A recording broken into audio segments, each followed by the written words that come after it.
دايما الكلمة المفتاحية في اختيار اي تجميعة هي عايز تجميعة تشغل احدث الالعاب باعلى جرافيكس وباعلى فريمات. تمام، مفيش مشكلة، بس بما انك عايز حاجة جامدة تشغل اجمد الالعاب يبقى لازم Here comes the money. Here we go. Money talk.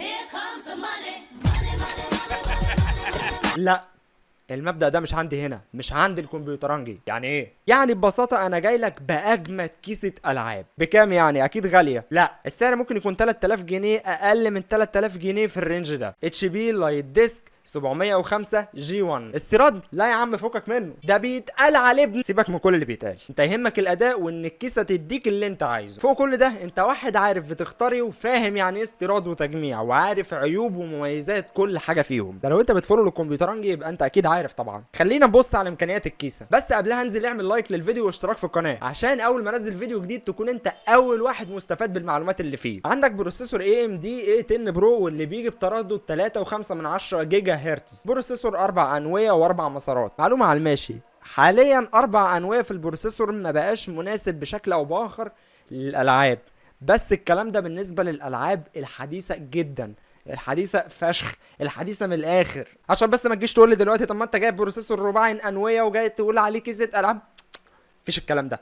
نرجع لمرجوعنا، عندك 16 جيجا رام دي دي ار 3 وهتعرف ليه محتاج العدد ده في الكيسه دي لما تكمل الفيديو للاخر. عندك اس اس دي 128 جيجا وهارد 500 جيجا. طب فين كارت الشاشه؟ اي ام دي راديون ار 7 2 جيجا. ولما قلت ان الجهاز ده بيجي ب 16 جيجا رام فعشان عملت حساب كارت الشاشه في الرامات، لان انت فعليا معاك 14 جيجا رام لان كارت الشاشه واخد الباقي. فلو انت ركبت رامات 8 جيجا مع كارت الشاشه ده مش هيتبقى لك غير 6 جيجا رام او اقل. ومع ويندوز 10 وشويه برامج هتلاقي الجهاز مع ال6 جيجا رام دول، ده ويندوز 10 بقى بيحتاج 4 جيجا رام لوحده من غير البرامج، من غير ما تلعب، من غير اي حاجه. ف 16 جيجا رام مناسبه للكيسه دي. هنبص على الكيسه من جوه. الكيسه طبعا ديسك توب مش تاور، وده مش بيديك الراحه قوي انك تطور فيها قدام وتجيب كارت شاشه حجمه كبير. دايما هتلجا لكروت اللو بروفايل عشان حجم الكيسه وفي نفس الوقت عشان الباور سبلاي. افتح البوابه اعمل حاج، وبعد اذنكم مالكوش دعوه بالشرطه، الجو ولع، لا حرج على الحران، انتوا اللي يهمكم دي مالكوش دعوه بركبي. عندك مصدر بورد اي تي اكس، وعندك اس اس دي من فاليو تك طبعا قلنا 128، وعندك هارد عادي من ويسترن ديجيتال بلو. خلي دي فوق كده عشان لسه بنشرح حاجات جوه. عندك 4 رامات كل رامه فيهم 4 جيجا بتيجي بتردد 1600 ميجا هرتز والمجموع 16 جيجا. معلومه على الماشي، في بروسيسورات اي ام دي او في تجميعات الاي ام دي او اي كمبيوتر اي ام دي بيعتمد على كارت الراديون الداخلي ككارت شاشه. لازم تاخد بالك من حاجه، انك تجيب رامتين. عايز رامات 8 جيجا هات حتتين 4 جيجا، عايز رامات 16 جيجا هات حتتين 8 جيجا. جبت 4 حتت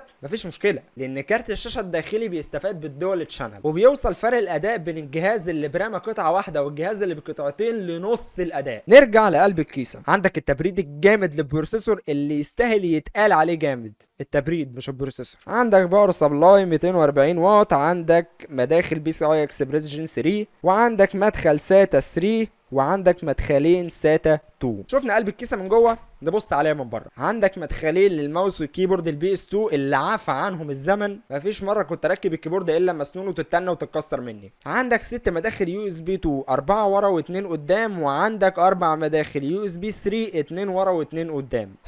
والموضوع اللي قافلني من الكيسه دي من اول ما شفتها ان هي ما فيهاش غير مدخلين ديسبلاي بورت ومدخل فيجا. فين مدخل اتش دي ام اي؟ مفيش. وده السبب في انكم هتشوفوا البنش مارك متصور من شاشه الكمبيوتر. كده خلصنا مرحله استعراض الكيسه، خلينا بقى نخش في البنش مارك. طيب قبل ما ابدا البنش مارك وقبل ما ابدا تيست على اي لعبه، في حاجه لازم اوضحها لكم وانا عملتها قبل ما ابدا تصوير وقبل ما ابدا تيست او بنش مارك على اي لعبه من الالعاب، ان انا دخلت على كل لعبه من الالعاب اللي احنا هنعمل عليها تيست دلوقتي في الفيديو وخليت اعدادات الجرافيكس فيها على اقل اعدادات. طب ايه الهدف من كده؟ الهدف من كده ان انا اثناء الجيم بلاي او اثناء البنش مارك او اثناء التيست هبتدي اعلى بالاعدادات واحده واحده. الالعاب كلها تلاقي معموله على لو، هبتدي على بيها لميديوم او نورمال، هبتدي على بيها الهاي، هبتدي على الفيري هاي. والهدف من كده ان انا اوريكم تجربة لعب كويسة وتشوفوا اكتر فريمات مستقرة على انه اعدادات. في لعبة هتلاقيها معدية مثلا ال 40 فريم على لو، في لعبة هتلاقيها معدية ال 30 فريم على ميديوم، في لعبة هتلاقيها 30 فريم على هاي، هكذا. تبقى عارف اللعبة دي اشتغلت على الاعداد كذا بالفريمات كذا. وحبيت ابدا بالجي تي اي 5 او جي تي اي في.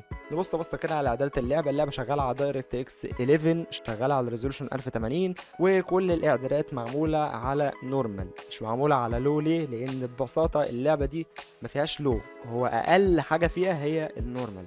يعني لو جيت قلبت كده هتلاقي نورمال، هاي، فيري هاي، ومفروض في الترا. هاي، فيري هاي، الترا، بالظبط كده. انا فاكر ان اللعبه دي بالظبط من قيمه سنه انا كنت احلم ان انا اشغلها على جهازي اللي هو كان بيشغل جي تي اي 4، جي تي اي اي في على 20 فريم ومش مستقرين كمان. كان نفسي اشغل دي عليه، مع ان على فكره اللعبه دي الاوبتمايزيشن بتاعها افضل بكتير من جي تي اي 4. يعني جي تي اي 4 بتشتغل على امكانيات في وقتنا الحالي تعتبر امكانيات ميته، كورت كواد ورامات 4 وكارت شاشه تقريبا اقل من 512 ميجا، بس بتلاقيها بتلاج.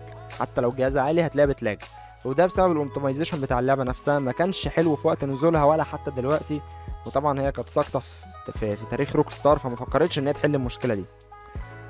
تمام. فانت ممكن تبقى معاك الجهاز ده وتشغل عليه جي تي اي 5 وتشغل عليه جي تي اي 4. هتلاقي جي تي اي 5 اللي هي احدث من جي تي اي 4، واللي هي يعتبر بتطلب متطلبات عاليه شويه، بتشتغل بشكل سلس جدا وكويس جدا على اعلى اعدادات واقل اعدادات. وجي تي اي 4 هتلاقيها على اعدادات قليله، وهتلاقيها شغاله مش قد كده.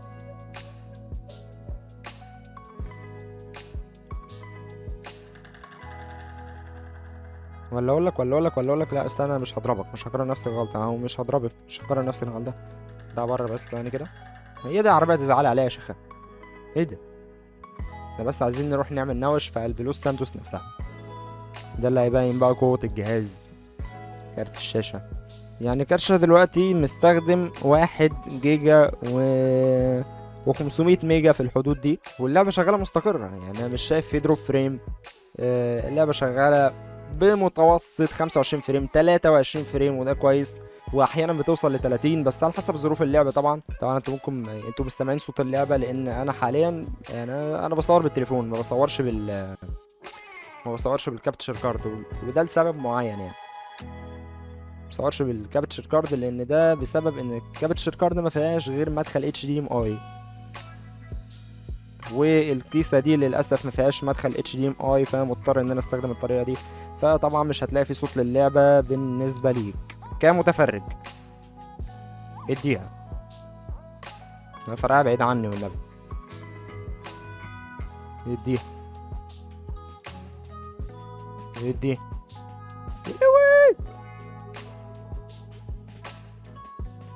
قوم يابا ما كانتش خبط عادي. مع الانفجارات والليله دي كلها اللعبه يعني ما بتعلاش عن 23 فريم، متوسط 23 فريم. ويوم ما بتنزل كبيره يعني اقل زي ما تقول كده مينيمم الفريمات بيبقى 16 فريم 17 فريم، ما بتنزلش عن كده. نبص الدنيا هدوء، مفيش انفجارات، مفيش زحمه، مفيش الكلام ده كله، مفيش حركه كتير. اللعبه توصل ل 30 فريم. خلينا الجرافيكس طبعا كله على هاي اهو، كل جرافيكس على هاي.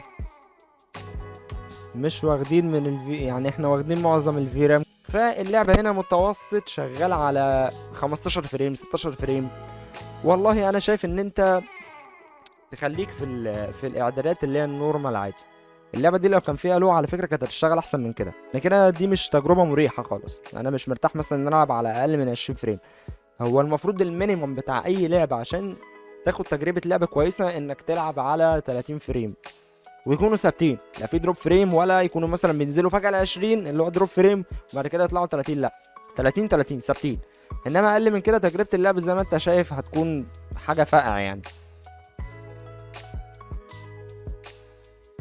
فانا بصراحه شايف ان كفايه على اللعبه دي كده، احنا بس بنعمل نوش مع العالم دي.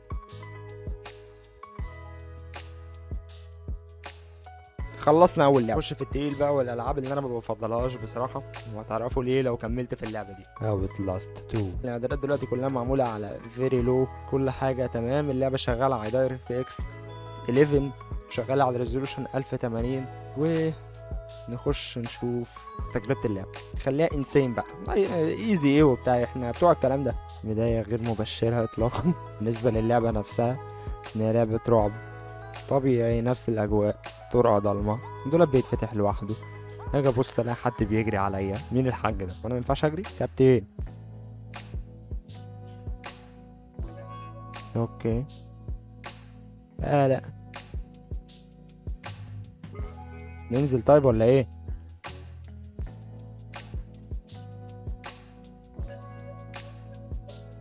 تمام ننزل. جو الرعب ده ما بحبوش في الالعاب بالذات.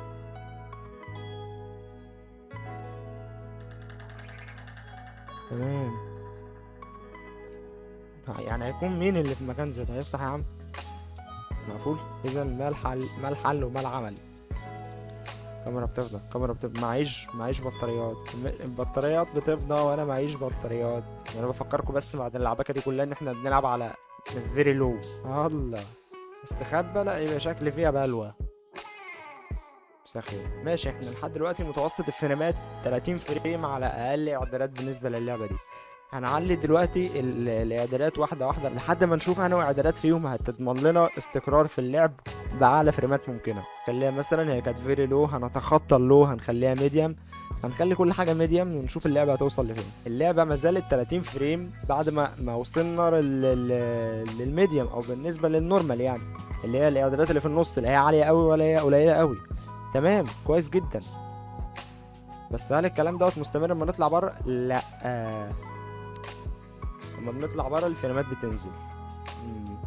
الفريمات بتنزل لحد 22 فريم، انما لما بنخش جوه بيت بيكون الموضوع تمام شويه. يعني نقوله في المتوسط مثلا بره البيت والكلام ده كله الفريمات بتوصل لحد 23 فريم. جوه اي بيت بتستخبى في اي مكان بتوصل ل 30، برضه تجربه مقبوله. احنا دلوقتي عاملين الاعدادات كلها على ميديم او عاملينها على نورمال. هنعلي الاعدادات شويه، هنخليها مثلا على هاي، نخليها على هاي بس. لا، تجربه اللعبه على هاي مش احلى حاجه بصراحه. يعني 15 فريم مش مقبولين، مش هتبقى مستريح وانت بتلعب، في تقطيع كتير. بس لما بتخش جوه البيت الفريمات بتوصل ل20، فمش هنقدر برضو ان احنا نعلى لفيري هاي. بصراحه دي حاجه انا متوقعها، الجهاز ده عمره ما هيشغل لك العاب على فيري هاي او الترا. اللعبه دي على اقل اعدادات بتوصل معاك ل 30 فريم، متوسط الفريمات بتوصل ل 30 فريم، على اعدادات اعلى شويه اللي هي الميديم بتوصل في حدود ال 25 23 فريم، على اعلى اعدادات بقى زي ما انتوا شايفين كده متوسط 15 فريم. فنسيبها ونروح للعبه اللي بعدها. نخش على روكيت ليج، ولو جينا بصينا على الاعدادات هتلاقي ان الاعدادات معموله على هاي بيرفورمانس. هاي بيرفورمانس دي اللي هي فيري لو او لو، بعد كده عندك بيرفورمانس ديت اللي هي مثلا نقول لو، عندك كواليتي اللي هي ميديوم، عندك هاي كواليتي طبعا اللي هي هاي، او هنمشيها مثلا ان لو هي الهاي بيرفورمانس، الميديوم هي بيرفورمانس، الهاي هي الكواليتي، الفيري هاي اللي هي هاي كواليتي. تمام، فهي دلوقتي معموله على هاي بيرفورمانس يعني اقل اعدادات. اللعبه شغاله على ريزولوشن 1080. نخش على الجيم بلاي ونشوف اللعبه هتبقى عامله معانا ازاي. اللعبه زي دي اللي اعرفه عنها اللي هي مش متطلبه كتير، يعني هي مش من الالعاب ذوات الامكانيات الجباره والجرافيك الرهيب، لا هي لعبه تعتبر نوعا ما ايه خفيفه على الاجهزه، وفي اجهزه كتير تشغلها حتى لو ضعيفه. على فكره في العاب انا ممكن اكون مجربها لاول مره، يعني انا ما لعبتهاش قبل كده. وعشان برضه اكون صريح، الالعاب دي كلها قبل ما بعمل لها تيست او اعمل لها بنش مارك لاي جهاز انا بعمل له مراجعه، سواء الجهاز ده او الجهاز اللي فات، اللعبه انا بشغلها لاول مره كده، بشوف المنيو بتاعها ماشي ازاي، اللعبه اصلا هتشتغل ولا لا، محتاجه تظبيط، اللعب اساسا مش هتفتح على الجهاز ده، او مهما قللت الجرافيكس مش هتشتغل على الجهاز ده عدل، مش هتديك فريمات مقبوله. فده طبيعي ان انا بعرف اللعبه اللي انا هفتحها دلوقتي ان انا مجربها قبل كده واثق 100% ان هي شغاله. تمام، هي اللعبه شغاله بمتوسط فريمات من 25 فريم ل 30 فريم، ما بتنزلش عن كده وما بتزيدش عن كده، وده على الهاي بيرفورمانس اللي هو اللو. فتمام، هنوقف هنا ونشوف الاعدادات، هنعليها سنه، هي معموله على هاي بيرفورمانس، هنخليها بيرفورمانس اللي هي المفروض ميديوم، على البيرفورمانس اللي هو نورمال. برضو اللعبه مش متطلبه كتير، يعني 30 فريم ما زالوا زي ما هم، ما قلوش وما زادوش، فتمام، ده مؤشر كويس جدا بالنسبه للعبه. مش عارف ليه، هو حاسس ان انا بجيب اجوان في نفسي يعني، او حاسس ان انا بخسر التيم بتاعي. نخش على استنى بس العربيه تستقر. نخش على الاعدادات اللي بعديها. دي كانت معموله على بيرفورمانس، احنا نعملها دلوقتي على الكواليتي ونشوف اداء اللعبه عامل ازاي. اوكي ابلاي على كواليتي. الفريمات نزلت شويه يعني، هي بقت متوسطها دلوقتي من 23 فريم ل 25 فريم، مش كتير يعني، فرق 5 فريمات. هي بتفرق، بس مش اللي هو مستحيل ان انت يبقى تاخد تجربه لعبه كويسه. لا، هي لحد دلوقتي تمام، انا 25 فريم تمام، مفيش اي مشكله خالص. طب هنجرب كده ان احنا نعلي الجرافيكس اكتر من كده برضو، نشوف بقى توصل لحد فين. هي معموله دلوقتي كواليتي، يعني نخليها الفيري كواليتي اللي هي المفروض فيري هاي. هي ما زالت التجربه مقبوله، بس مش هتعجب ناس كتير يعني. انا بالنسبه لي انا مش مرتاح في كده، لكن في ناس تمام يعني، في ناس اللي بيهمها الجرافيكس اكتر من الفريمات، فتمام مش هيبقى فيه مشكله بالنسبه لكم. اللعبه دلوقتي شغاله بمتوسط من 18 ل 20 فريم، وساعات بتزيد عن كده، بس مش حاجات مش بتزيد قوي يعني. هي كبيره 23 فريم على الفيري كواليتي. حلو قوي. الماتش خلص. ماشي، نخش في اللعبه اللي بعديها. نخش بقى على النوستالجيا وعشق الطفوله، تيكن 7. اللعبه دي نزلت في 2017 ومتطلبه نوعا ما على اجهزه، واللعبه دي عامه بتتلعب بالكنترولر ده لو انت عايز افضل تجربه لعب. وعلى فكره يعني الدراع ده مش هتصدقوا ان انا كنت جايبه تقريبا جايب الدراعين دول ب 10 جنيه. الدراعين دول ثانيه واحده، الدراعين دول كده ليهم قصه معايا غريبه. انا جايبهم ب 10 جنيه حرفيا من الشارع. لو عايزين تعرفوا قصتهم قولوا لي في التعليقات تحت. نخش على الاعدادات طبعا كالعاده. جرافيكس معموله على ميديم، احنا عايزينها على لو. لعبه شغاله على ريزولوشن 1080 برضو. احنا خلينا دلوقتي الاعدادات على لو، كانت معموله على ميديم. نخش بقى على الجيم نفسه. فاكر الراجل اللي في الباك جراوند دوت اسمه كانوا مسمينه عندنا ايه؟ مسمينه القرموطي. ده كان عندنا شويه اسماء، بصوا مش عايز اقول لكم بصراحه. القرموطي وجاكي شان وبروسلي. طيب بما اننا بنسترجع الذكريات فتمام، تعالى لنا يا قرموطي. ايه اللي انا هلعبه ده والله؟ استنى بس استنى. يلا لا تعالى. انا ما اعرفش انا بعمل ايه، بس ماشي. استنى يابا. لا، اخلع بقى العب بقى من هنا بقى. استنى انا بقى اما نشوف البتاع الاسود ده فيه ايه. يلا بقى من هنا. كيو وانا ما عادش حاجه اصلا.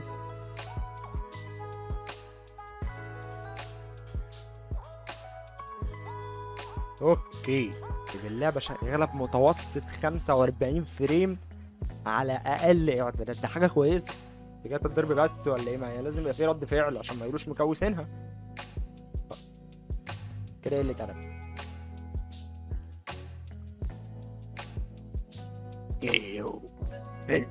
احنا قلنا دلوقتي متوسط الفريمات كان من 45 ل 42 فريم في الثانيه، بالنسبه ان انا اعملها فيري لو واعملها على اقل اعدادات. فدلوقتي انا هعلي الجرافيكس ونشوف. نخليها ميديم. لا بصراحه تجربه اللعبه مش ممتعه خالص في اللعبه دي على اقل من 30 فريم، اقل من 40 فريم، اقل من 30. همشيها اقل من 30 فريم.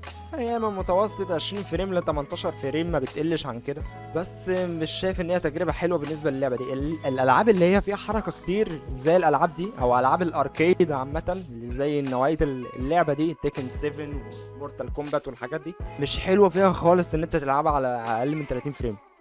انت هتحس ان اللعبه لاج.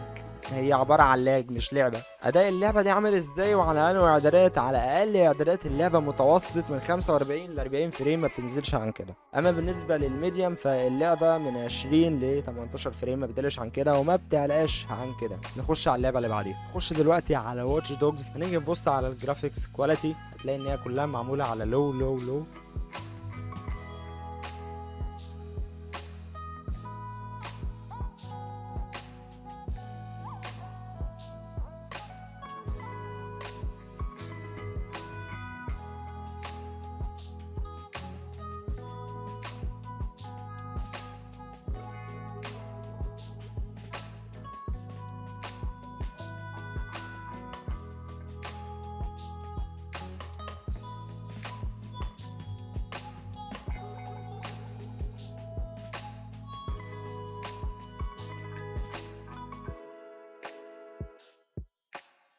طيب يعني لحد دلوقتي اللعبة شغالة 30 فريم ل 25 فريم، ده كويس قوي عليها. بس لازم بقى ان احنا ايه نغير في الاعدادات شوية، نحاول ان احنا نعليها سنة سنة نشوف هتوصل لحد فين.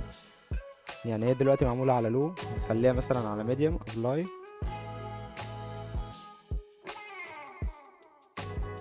حلو قوي، اللعبة شغالة دلوقتي على ميديوم 30 فريم، ده كويس قوي قوي يعني. ميديوم 30 فريم دي حاجة ممتازة.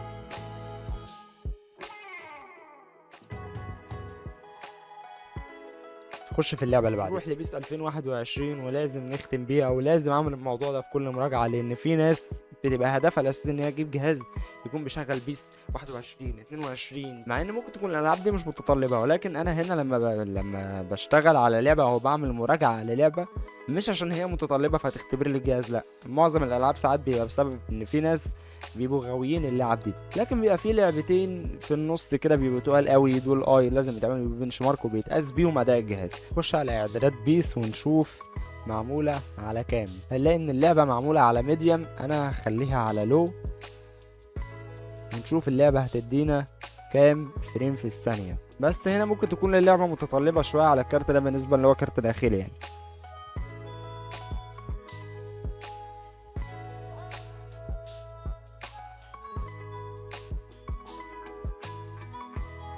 اوكي، فاول، شنكلت حد، ده كان اساس لعبي والله. لما بلعب مع اصحابي او مع اخويا دايما بتكسح نص الفرقه، ممكن اخد 4 طرد في ماتش والماتش يخلص هو اللي كسبان. طيب تمام، اللعبه شغاله على اقل اعدادات حاليا في متوسط 27 26 فريم، وجي فينا جون. بس انك تشغل بيس 21 على كارت اي ام دي داخلي بالفريمات دي، ده حلو قوي، حلو قوي قوي. طب احنا نقدر نعلي الجرافيكس من غير ما نقفل الماتش؟ سيستم،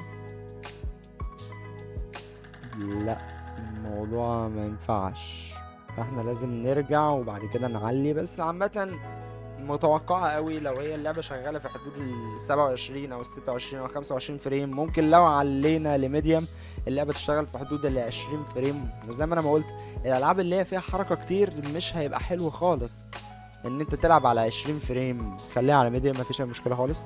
هنخلي بس الشادوز نخليها لو، الموشن بلاير نقفله. لا كده كده اللعبة مش مقبولة خالص. ميديوم في بيس 21 على الكارت ده، تجربة اللعبة مش حلوة، خصوصا ان اللعبة فيها حركة، من نوعية الالعاب اللي فيها حركة كتير، اللي هي المفروض على الاقل ما تتلعبش اقل من 30 فريم. كانت 27 26 ها مقبولة، انما بالنسبة ان انا العب 15 او 16 فريم، لا، صعبة جدا. والان بعد البنش مارك، هل الكيسة دي تستحق لقب انها كيسة العاب؟ لا، او انت دلوقتي لو هتجيب الكيسة دي لازم تكون عارف حاجات معينة عشان ما تتخدعش قوي يخيب ظنك. مفيش حاجة اسمها الكيسة ب 3000 جنيه او اقل من 3000 جنيه تقدر تشغل لك احدث الالعاب على اعلى اعدادات واعلى جرافيكس. هي هتشغل من لو لميديوم بمتوسط فريمات 20 فريم في الثانية او 30 فريم في الثانية، وبعض الالعاب ممكن تكون وصلت لاعلى من الارقام دي على حسب اللعبة طبعا ومتطلباتها. تمام، تشغل لك العاب وكل حاجة، بس ما تتوقعش منها الاداء الخرافي. انت في الاول وفي الاخر بتتكلم في رينج سعر كيسة كاملة بتمن كارت شاشة محترم دلوقتي. ما تنسانيش وتابع لايك للفيديو، ولو انت بتتفرج على فيسبوك ففي الكومنتات تحت هتلاقي قناتي على اليوتيوب وفيها محتوى اكتر من اللي بقدمه هنا، فخش اعمل اشتراك في القناة. وهتلاقي الانستجرام كمان بينزل عليه ستوريز لاي جهاز انا لسه جايبه او اي خطة الفيديو جاي، فخليك متابع وفولو الكمبيوترنجي.